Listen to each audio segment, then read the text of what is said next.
Warning, this video contains potentially dangerous content. Viewer discretion is strongly advised. The activities demonstrated are not suitable for children and should not be attempted. This content is for educational and documentary purposes only. Do not attempt to replicate any actions shown. Good morning! Morning! Or good afternoon! Been hanging out with another yacht, which is another surprise. Yeah, it was really exciting when you haven't seen a yacht for so long. You're like, oh!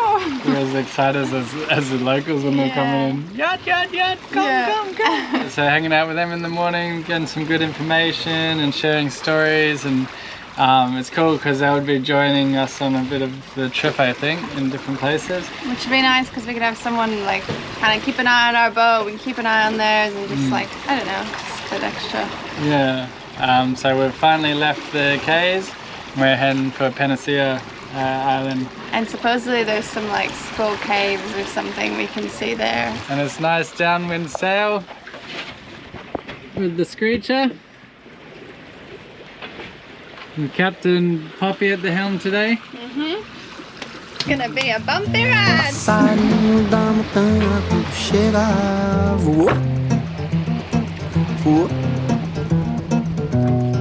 Passarinho da montanha quando chega voou. So while crossing open stretches of water. Ryan said I can't be on the boat anymore. He told me to walk the plank. Keeping safe in the deep blue.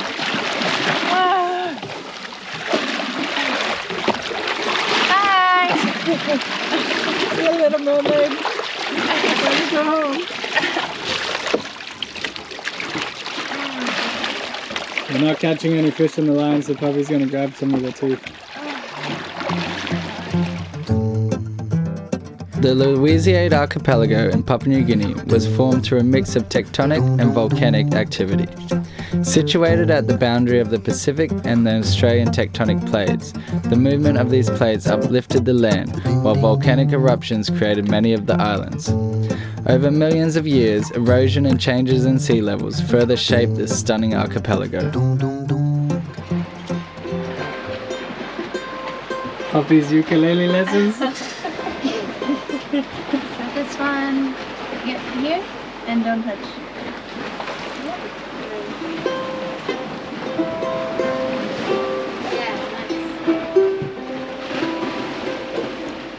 Then we go.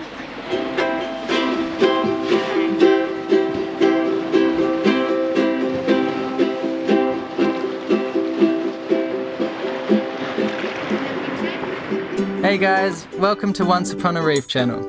We're Ryan and Poppy, a couple of adventure junkie sailors out to explore the most amazing reefs and islands in the world. We hope by documenting everything this lifestyle encompasses that we will inspire, raise awareness, and support ongoing research to do our part in protecting these natural life systems. Subscribe if you're on board, and come sail away with Skateaway.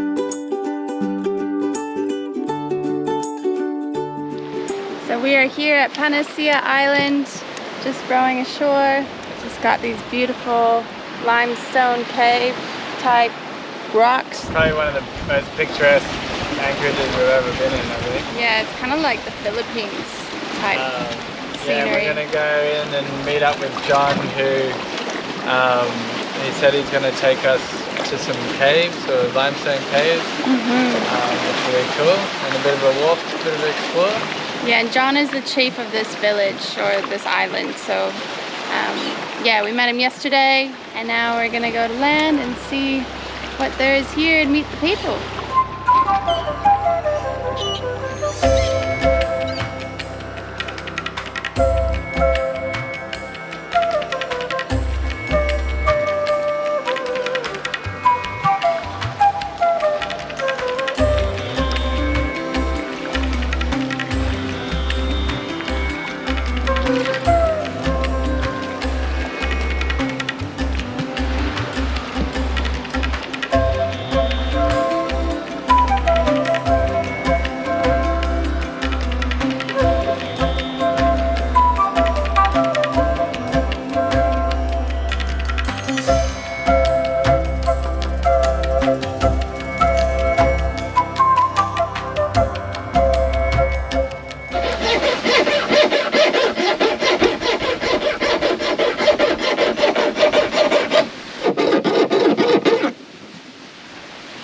This is John's magnificent vessel he's building. And he's got a dim-dim to help build it. With dim-dim tools. So Ryan has brought some power tools, make life a little bit easier. Normally they use these hand drills. So I'm pretty excited to have an electric drill.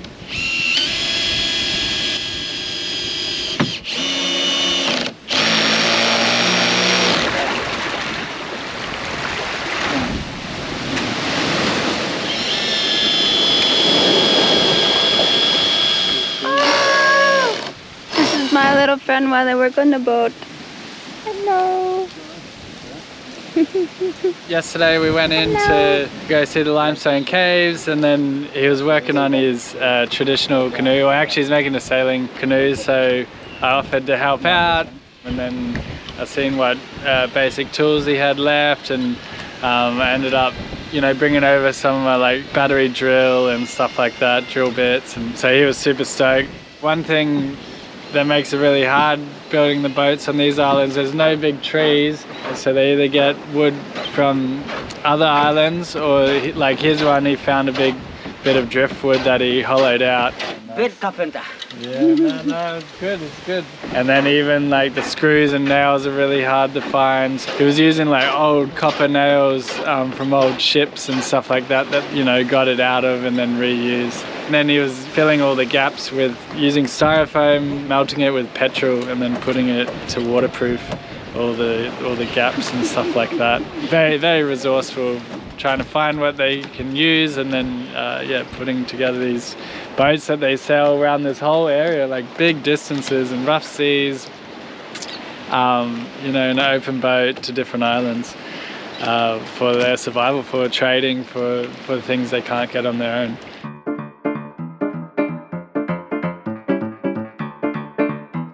The next day, we were invited to hike to the other side of the island, where a special swimming hole was said to be hidden within a cave.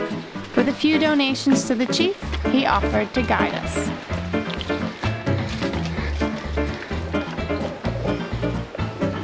Today, this morning, we went over and walked over to the limestone caves. Pretty hectic walk. I can't imagine a lot of people even be able to do it. Really spiky rocks. Limestone rocks have been sharpened by the rain, and really, really steep. And they do it all barefoot, which is crazy. Ryan and I have tried to adapt to the PNG lifestyle as much as we can. While we are most often barefoot back home in Australia, we usually wear shoes on hikes. But we considered being like the locals and doing this hike barefoot. But ooh, are we grateful we didn't. The locals' feet are on another level of toughness, that they can walk or even run over sharp limestone rocks barefoot with no worries at all. Chief John even said he will do this hike at least once a day. Beautiful views over these amazing cliffs. Since we were spending so much time with the chief of Panasia Island, we decided to ask, what does it mean to be a chief? Maybe chief is someone that who can care, who can love, who can, you know, do everything. That chief. For the whole village. But if I don't have any house, I'll become the chief. But it looks no good. I must have something, you know, better than some people. Yeah. To become a chief. Yeah. You must be living a bit better. Yeah.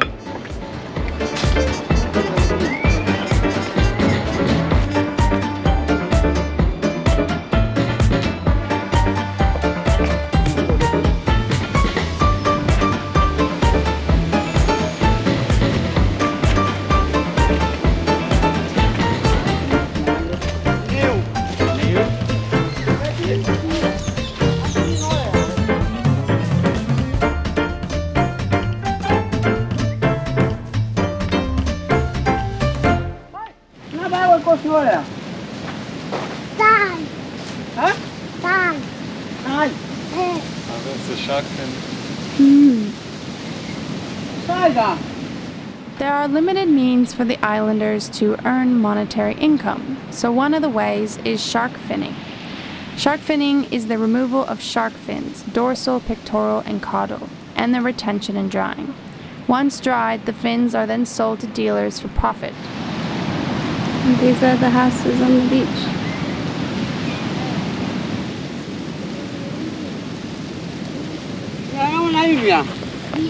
Huh?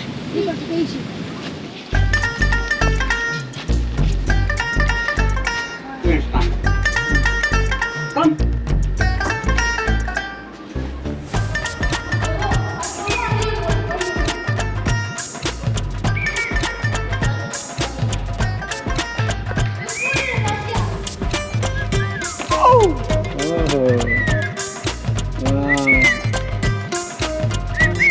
Very, very cool. Cold, yeah, would be. Very cool.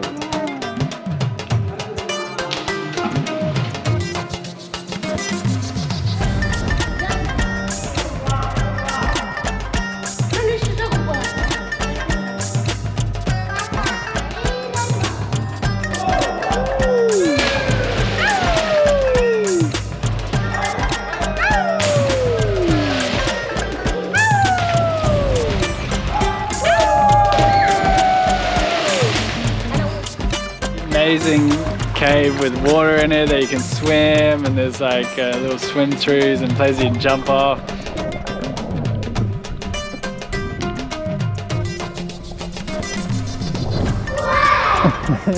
And all the kids were there, so they were all like playing around, making noises, echoing in the cave. Wow! Jumping off things, they'll show me where to go.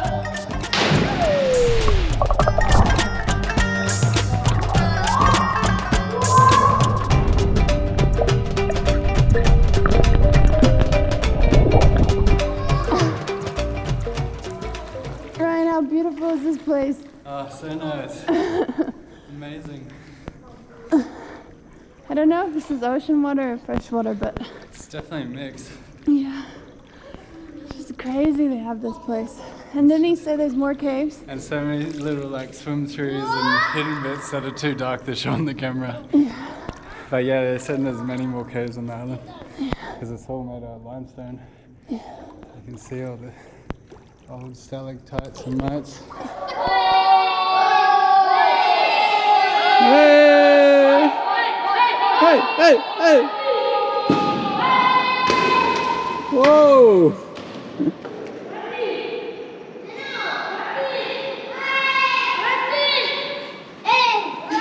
What? This may look like fun and games, but for kids in this part of the world, being able to climb like this is vital for their survival. There are some islands here where water is non-existent certain parts of the year, so having climbing skills to retrieve resources like coconuts is essential.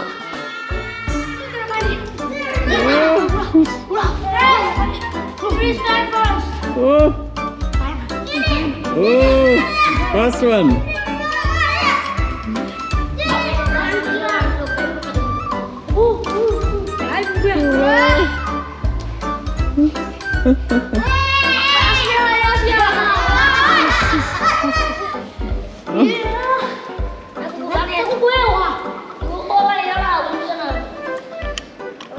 It's just crazy, the athleticism of these kids. Like, you would never see anything like this back in Australia. Mm-hmm.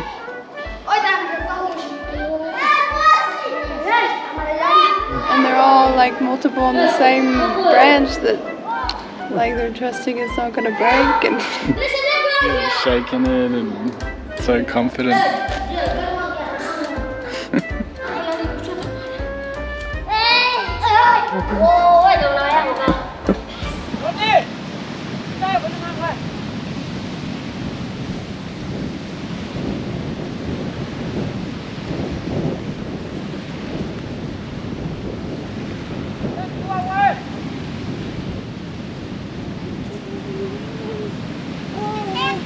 There's this herb here for healing. Very nice. For healing cuts. Yeah.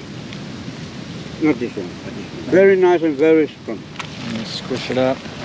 It goes all squishy. yeah, because you got bad cuts.